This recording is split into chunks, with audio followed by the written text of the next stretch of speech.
히브리서 2장 5에서 18절 제가 봉독해 드리겠습니다. 하나님께서는 지금 우리가 말하는 장차 올 세상을 천사들의 지배 아래에 두신 것이 아닙니다. 어떤 이가 성경 어딘가에서 이렇게 증언하였습니다. 사람이 무엇이기에 주님께서 그를 기억하여 주시며 인자가 무엇이기에 주님께서 그를 돌보아 주십니까? 주님께서는 그를 잠시 동안 천사들보다 못하게 하셨으나 영광과 존귀의 면류관을 그에게 씌워 주셨으며 만물을 그의 발 아래 복종시켰습니다. 하나님께서 만물을 사람에게 복종시킴으로써 그에게 복종하지 않는 것이라고는 아무것도 없게 하신 것입니다. 그러나 지금 우리가 보기로는 아직도 만물이 다 그에게 복종하고 있는 것은 아닙니다. 예수께서 잠시 동안 천사들보다 낮아지셔서 죽음의 고난을 당하심으로써 영광과 존귀의 면류관을 받아쓰신 것을 우리가 봅니다. 그는 하나님의 은혜로 모든 사람을 위하여 죽음을 맛보셔야 했습니다. 하나님께서는 만물을 창조하시고 만물을 보존하시는 분이십니다. 그러므로 하나님께서 많은 자녀를 영광에 이끌어 들이실 때에 그들의 구원의 창시자를 고난으로서 완전하게 하신다는 것은 당연한 일입니다. 거룩하게 하시는 분과 거룩하게 되는 사람들은 모두 한 분이신 아버지께 속합니다. 그러므로 예수께서는 그들을 형제 자매라고 부르시기를 부끄러워하지 않으셨습니다. 그리하여 그분은 내가 주님의 이름을 내 형제 자매들에게 선포하며 회중 가운데서 주님을 찬미하겠습니다 하고 말씀하시고, 또 나는 그를 신뢰하겠습니다 하고 말씀하시고, 보십시오 내가 여기 있습니다, 또 하나님께서 내게 주신 자녀들이 여기 있습니다 하고 말씀하셨습니다. 이 자녀들은 피와 살을 가진 사람이기에 그도 역시 피와 살을 가지셨습니다. 그것은 그가 죽음을 겪으시고서 죽음의 세력을 쥐고 있는 자 곧 악마를 멸하시고 또 일생 동안 죽음의 공포 때문에 종로로 타는 사람들을 해방시키시기 위함이었습니다. 사실 주님께서는 천사들을 도와주시는 것이 아니라 아브라함의 자녀들을 도와주십니다. 그러므로 그는 모든 점에서 형제 자매들과 같아지셔야만 했습니다. 그것은 그가 하나님 앞에서 자비롭고 성실한 대제사장이 되심으로써 백성의 죄를 대신 갚으시기 위한 것입니다. 그는 몸소 시험을 받아서 고난을 당하셨으므로 시험을 받는 사람들을 도우실 수 있습니다. 아멘. 할렐루야. 오늘도 주님의 은혜와 평강이 함께 하시기를 간절히 축원합니다. 오늘 본문 말씀은 1장 1절에서 4절과 이제 함께 보아야 하는데 렉저놀이에서 같이 묶어 놓았습니다. 아마도 오늘 말씀의 배경이 1장 1절에서 4절 말씀이 될 것이라고 생각이 되는데, 이 1장 1절에서 4절을 봉독하지 않고 제가 좀 요약해서 드린다면, 예수 그리스도는 어떤 분이냐 하는 것을 말씀하고 있는데, 일단 하나님께서 마지막 때를 당하여서 세상에 보내신 말씀이다 라고 하는 것이고, 또 하나님의 영광의 광채고 본체대로의 모습이시다 라고 하는 점, 그리고 능력 있는 말씀으로 만물을 보존하시는 분이시다. 그래서 그것을 바로 인류의 모든 죄를 깨끗하게 하는 사역으로 구원의 일을 행하심으로 하셨고, 그리고 하늘에 올라 하나님 우편에 앉으셨다. 그리고 하나가 더 있는데, 천사들보다 더 높게 되셨다. 이 6가지가 1장 1절에서 4절까지의 말씀이에요. 그러니까 오늘 본문은 이런 예수님께서는 구원의 창시자시다 라고 하는 점을 소개하면서 이 서신을 받는 성도들뿐 아니라 많은 사람이 예수님을 구원자로 받아들이는 데 있어서 거리끼는 이유를 정면으로 다루고 있습니다. 이것은 오늘날에도 마찬가지이겠죠. 많은 사람들이 오늘 본문에서 이제 앞으로 다룰 이 이유로 인해서 예수님을 구원자로 받아들이는 것을 꺼리고 있기 때문인데요. 그런데 사람들이 꺼리는 그 이유로 인해서 오히려 하나님께서 우리에게 주시는 그 구원이 더욱 가치가 있고 의미 있는 것이 됩니다. 자, 왜 그렇게 되는 것일까? 자세한 말씀을 한번 나누어 보도록 하겠습니다. 먼저 다룰 부분은 이제 5에서 10절인데 9절 10절이 그 중심 구절이 되겠어요. 한번 보실까요? 예수께서 다만 잠시 동안 천사들보다 낮아지셔서 죽음의 고난을 당하심으로써 영광과 존귀의 면류관을 받아 쓰신 것을 우리가 봅니다.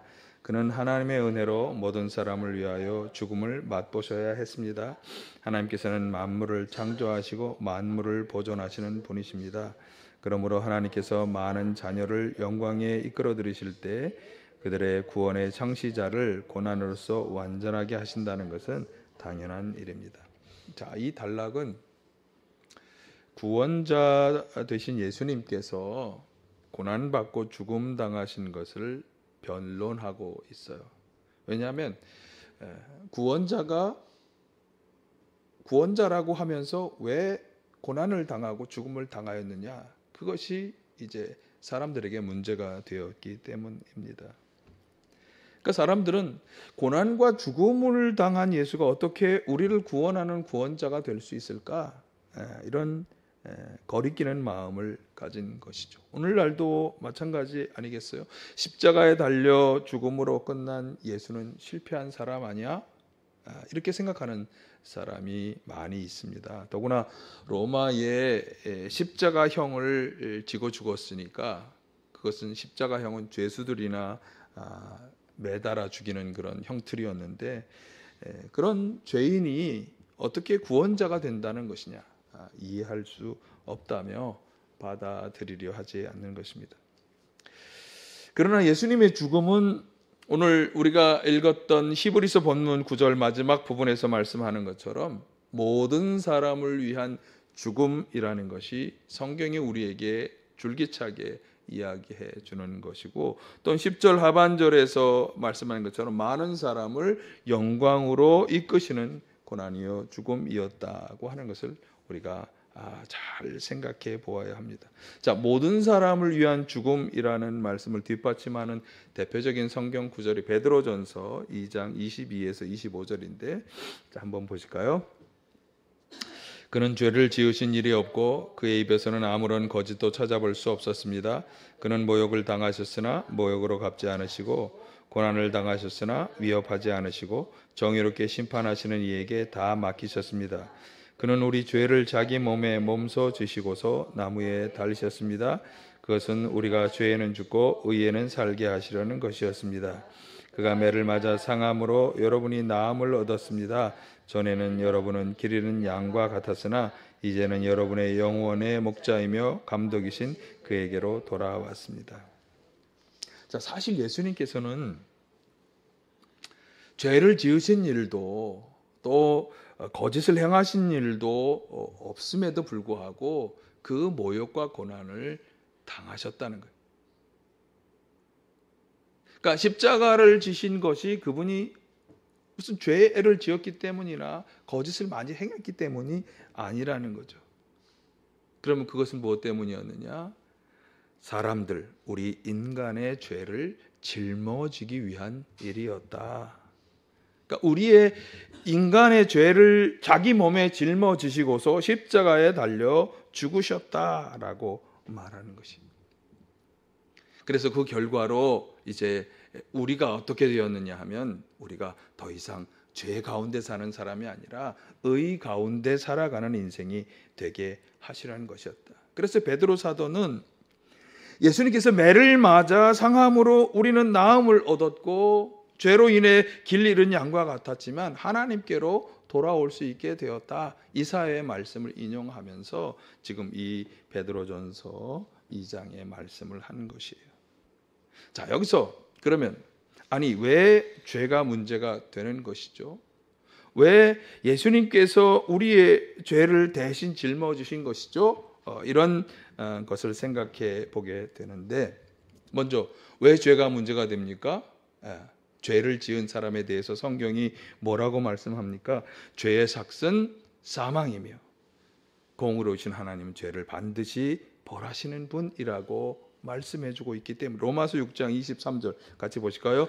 죄의 삭은 죽음이요 하나님의 선물은 우리 주 예수 그리스도 안에서 누리는 영원한 생명입니다. 출애굽기 34장 6, 7절 나 주는 자비롭고 은혜로우며 노하기를 더디하고 한결같은 사랑과 진실이 풍성한 하나님이다. 수천 대에 이르기까지 한결같은 사랑을 베풀며 악과 허물과 죄를 용서하는 하나님이다. 그러나 나는 죄를 벌하지 않은 채 그냥 넘기지는 아니한다. 아버지가 죄를 지으면 본인에게뿐만 아니라 3, 4대 자손에게까지 벌을 내리. 그러니까 하나님께서는 어떤 분이신 공의로운 분이셔서 죄를 그냥 넘기지 않으려 하시는 분이시. 반드시 죄를 벌하시는 분. 심판과 멸망에 처하시는 분이에요. 그래서 인간은 죄 때문에 바로 이런 하나님의 진노에 직면하게 된 것인데, 그런데 성경은 또 뭐라고 말하는가 하면 하나님께서는 자비하신 분이기 때문에 우리 인간을 구원하기를 죄 때문에 멸망에 처하는 걸 원하지 않으셨어요. 그래서 우리 인간의 죄와 죄로 인한 처벌의 문제를 해결하려 하셨는데 바로 예수님을 통해 그것을 하셨다는 거예요. 자, 관련해서 앞에서 잠깐 말씀 베드로전서도 인용한 것인데 이사야 53장 2절에서 6절이 그것을 아주 잘 설명해 줍니다. 한번 보실까요? 그는 주님 앞에서 마치 연한 순과 같이 마른 땅에서 나온 싹과 같이 자라서 그에게는 고운 모양도 없고 훌륭한 풍채도 없으니 우리가 보기에 흠모할 만한 아름다운 모습이 없다. 그는 사람들에게 멸시를 받고 버림을 받고 고통을 많이 겪었다. 그는 언제나 병을 앓고 있었다. 사람들이 그에게서 얼굴을 돌렸고 그가 멸시를 받으니 우리도 덩달아 그를 귀하게 여기지 않았다. 그는 실로 우리가 받아야 할 고통을 대신 받고 우리가 겪어야 할 슬픔을 대신 겪었다. 그러나 우리는 그가 하나님 징벌을 받아서 하나님에게 맞으며 고난을 받는다고 생각하였다. 그러나 그가 찔린 것은 우리의 허물 때문이고 그가 상처를 받은 것은 우리의 악함 때문이다. 그가 징계를 받음으로써 우리가 평화를 누리고 그가 매를 맞음으로써 우리의 병이 나았다. 우리는 모두 양처럼 길을 잃고 각기 제 갈 길로 흩어졌으나 주님께서 우리 모두의 죄악을 그에게 지우셨다. 자, 이 이사야에서 말씀은요, 고난받는 종의 모습을 표현하는데, 이 고난받는 종이 누구냐? 이게 바로 예수님에 대한 예언의 말씀. 그러니까 메시아로 오셔서 우리 인간을 대신하여 멸시와 조롱과 매를 맞는 메시아의 모습을 잘 그려주고 있어요. 그러니까 아무런 죄도 없으신 메시아께서 그런 멸시와 버림과 고통과 슬픔을 당하신 이유가 뭐냐? 우리 인간을 대신하는 것이었다. 우리가 저지른 죄와 허물로 인한 고통과 슬픔과 징벌을 대신하여 당하신 것이다. 그렇게 말씀하는 거예요. 그러니까 예수님께서는 우리의 허물과 악함을 대신하여 징계를 받으시고 우리의 모든 죄를 대신 짊어지셨다는 것이고, 그렇게 하셨기 때문에 우리는 이제 나음을 얻고 평화를 얻게 되었다는 것입니다. 골로새서 저자가 좀 더 노골적으로 설명하고 있어요. 골로새서 1장 21에 23절, 22절 보실까요? 전에 여러분은 악한 일로 하나님을 멀리 떠나 있었고 마음으로 하나님과 원수가 되어 있었습니다. 그러나 지금은 하나님께서 그리스도의 죽으심을 통하여 그분의 육신의 몸으로 여러분과 화해하셔서 여러분을 거룩하고 흠이 없고 책망할 것이 없는 사람으로 자기 앞에 내세우셨습니다. 사실은 우리가 악하게 죄를 지어서 하나님을 멀리 떠나 하나님의 원수로 살아가고 있었기 때문에 우리가 그 죄인이 당해야 할 징벌과 고난을 당해야 마땅했지만, 하나님께서는 우리 대신에 예수님의 육신의 몸으로 그것을 화해하도록 하셨다. 화목 제물로 삼았다는 거죠. 그래서 우리 대신 예수님께서 고통을 당하는 그런 화해의 제물이 되셔서 우리 죄를 용서하시고 구원의 은혜를 베푸셨다고 말씀하는 것입니다. 같은 맥락입니다만 요한복음서 저자는 또 아주 직접적으로 우리가 잘 아는 말씀으로 요한복음 3장 16, 17절에서 이렇게 말씀하죠. 같이 보십니다. 하나님께서 세상을 이처럼 사랑하셔서 외아들을 주셨으니 이는 그를 믿는 사람마다 멸망하지 않고 영생을 얻게 하려는 것이다. 하나님께서 아들을 세상에 보내신 것은 세상을 심판하는 것이 아니라 아들을 통하여 세상을 구원하시려는 것입니다. 아주 분명하죠. 하나님께서 예수님을 세상에 보내신 것은 죄로 인해 하나님의 심판을 받을 수밖에 없는 세상과 사람들이었지만 그들을 구원으로 이끌고 영원한 생명을 얻게 하시려는 것이다. 그런 계획을 가지고 예수님을 보내시고 고통과 죽음을 당하게 하셨다. 자, 그러므로 이제 결론적으로 이렇게 말할 수 있겠죠. 예수께서 고난을 당하시고 십자가에서 죽으신 것은 그분이 구원자가 될 수 없는 이유가 아니라 바로 그 예수님의 고난과 죽음 때문에 오히려 우리는 구원의 은혜를 받게 되었다. 예수님의 고난과 죽음은 바로 우리의 구원을 위한 것이었다. 그렇기 때문에 거리낌이 아니라 오히려 감사해야 하는 일이다라고 하는 것입니다. 이 복음을 우리가 분명히 먼저 알고 확신을 가져야 할 줄로 믿습니다. 그래서 오히려 예수님을 꺼리는 사람들, 이 이유로 예수님을 꺼리는 사람들에게 이 중요한 사실을 전하는 우리 모두가 되시길 간절히 축원합니다. 자, 예수님을 구원자로 받아들이는 것을 거리기는 두 번째 이유는 예수님께서 우리와 같은 피와 살을 가진 인간이라는 사실 때문이에요. 아니, 어떻게 우리와 똑같은 피와 살을 가진 인간이 다른 인간을 구원할 수 있는 구원자가 될 수 있느냐라고 하는 것인데, 사실 상당히 설득력 있는 말이죠. 적어도 사람을 구원하는 구원자가 되려면 인간을 초월하는 어떤 존재가 되어야지, 인간과 동등한 존재라면 구원자가 될 수 없는 것 아니야? 이렇게 생각할 수 있습니다. 자, 이 생각에 대해서 오늘 본문 14, 15절은 이렇게 대답하죠. 보실까요? 이 자녀들은 피와 살을 가진 사람들이기에 그도 역시 피와 살을 가지셨습니다. 그것은 그가 죽음을 겪으시고서 죽음의 세력을 쥐고 있는 자 곧 악마를 멸하시고 또 일생 동안 죽음의 공포 때문에 종로로 타는 사람들을 해방시키시기 위함이었습니다. 여기 이 자녀들은 피와 살을 가졌다라고 할 때 이 자녀가 누구냐면 하나님께서 예수님께 맡겨주신 사람들, 뭐냐면 하나님의 자녀가 되어야 할 사람들을 말씀하는 거예요. 그러니까 하나님의 자녀가 되어야 할 사람들이 살과 피를 가진 존재이고 죽음의 공포를 가진 사람들이기 때문에 구원자 되신 예수께서도 동일하게 살과 피를 가졌고 동일하게 죽음의 공포를 경험하셨다는 말씀이죠.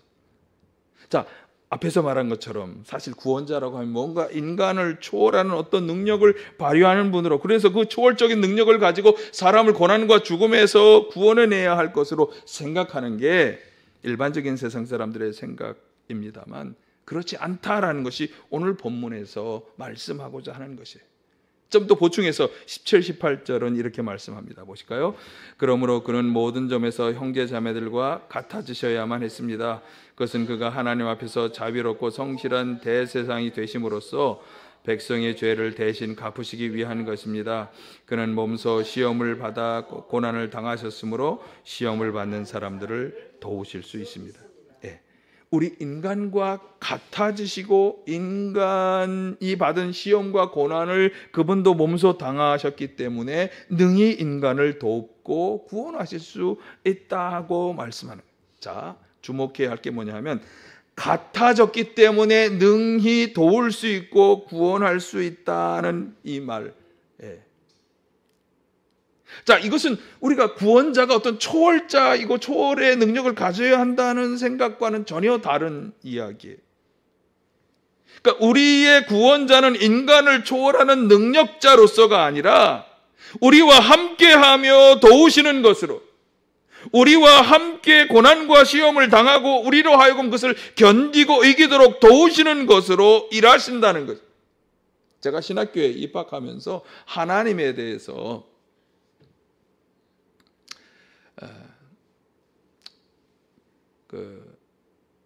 신학적인 이야기를, 이제 하나님이 누구시냐, 예수님이 누구시냐라고 할 때 현대의 인간들에게 하나님에 대한 참된 이해는 저 멀리 어디서 계신 분이 아니라 우리 가운데 오셔서 우리와 함께 하시는 분이라는 개념을 처음 들었을 때 상당한 혼동이 왔었어요. 그러니까 지금도 마찬가지. 지금 이 구원자를 초월자, 능력자로서 이해할 것이 아니라 우리와 함께 하시는 분으로, 물론 그분은 우리를 구원하신다는 점에서 당연히 우리와 다른 초월의 능력을 지니신 분임에 틀림이 없겠죠. 그런데 저 하늘을 높이에서 우리를 내려다보는 초월자로 우리와 아무런 상관없이 그저 하늘에 계시면서 도와주시는 그런 분이 아니라 우리와 함께 희노애락을 겪으면서 참으로 우리를 이해하시기 때문에, 우리를 불쌍히 여시기 때문에 도와주시고 구원하신다라고 하는, 그게 바로 예수 그리스도께서 구원자로서 행하신 일이다. 그러니까 하나님의 사랑의 본질은 멀리서 도우시는 것이 아니라 가까이에서 우리와 함께 고난을 겪으시고 도우시고 인도해 주시는 것이에요. 예수님은 이 하나님의 사랑을 직접 우리에게 베풀어 주신 당사자이신 거예요. 그러니까 이거 논리적으로 이해하기가 좀 쉽지가 않아요. 예수님께서 그렇게 우리와 함께 하셨는데 하나님이 그렇게 하셨다는 것도 무슨, 그래서 우리는 예수님과 하나님과 성령님을 하나라고, 한 분이시라고 고백하는 거죠. 그러니까 예수님의 도움이 정말로 의미가 있는 것은 어떤 초월적으로 도와주는 것보다 예수님이 이렇게 함께 하시며 도우시는 것이 의미가 있는 것은 사실 그분이 인간으로서 먼저 고난과 시험을 당하시고 그리고 그것을 이기셨기 때문에, 그렇기 때문에 우리가 동일한 고난과 시험을 당할 때 우리를 이해하시고 긍휼히 여기며 도와줄 수 있는 힘과 능력을 주신다라고 하는 점에서 의미가 있는 것입니다. 아니, 목사님, 아예 그런 고난과 시험이 오지 않도록 돕는 것이 더 필요하고 더 중요한 도움이 아니냐, 그렇게 말할 수도 있어요. 여러분 어떻게 생각하십니까? 사람에게 어떤 도움이 더 중요한 것으로 생각이 되십니까? 오늘날 우리가 살아가는 세상 속에서 우리는 흔히 일확천금, 로또, 코인 이런 것을 통해 일확천금을 바라는 세상에 우리가 살아가고 있는데, 그게 정말 우리 인간에게 도움이 되는 일일까? 여러분, 로또 당첨자들이 이 인생의 결과를 얘기할 때 제가 정확한 통계를 제가 보지 않았어요. 8, 90%에 해당하는 사람들이 오히려 더 비참하게 인생을 살아가고 있다는 통계도 있는 것처럼, 사실 우리는 인생을 살아가면서 수많은 인생의 과정을 겪잖아요. 고난도 겪고 축복도 겪겠지만 그것도 한두 차례가 아니라 계속해서 많은 그런 고난과 어려움과 또 여러 가지 삶의 여정들이 우리를 다가오고 우리에게 도전이 되는데, 그럴 때마다 우리는 한두 차례 초월적으로 도우시는 그런 도움이 아니라 가까이에서 함께 하시며 우리가 어려울 때마다 안내해 주시고 인도해 주시고 우리를 도우시는 그 주님의 도움을 우리가 더 바라고, 그것이 참된 도움이라고 생각이 되지 않으십니까? 그래서 여기 같아진다는 것, 함께 해준다는 것이 그래서 중요한 의미가 있는 것이, 하나님께서는 예수님을 통해 그런 참된 도움, 참된 사랑을 우리에게 베풀어 주시는 것입니다. 어제 저녁에도 제가 잠깐 생각해 보았어요. 내가 힘들고 어렵다고 주님을 찾고 부르짖을 때 참 감사한 건 뭐냐면, 내 이 어려움과 고난을 이해하고 도우시려는 분이 함께하고 계시다.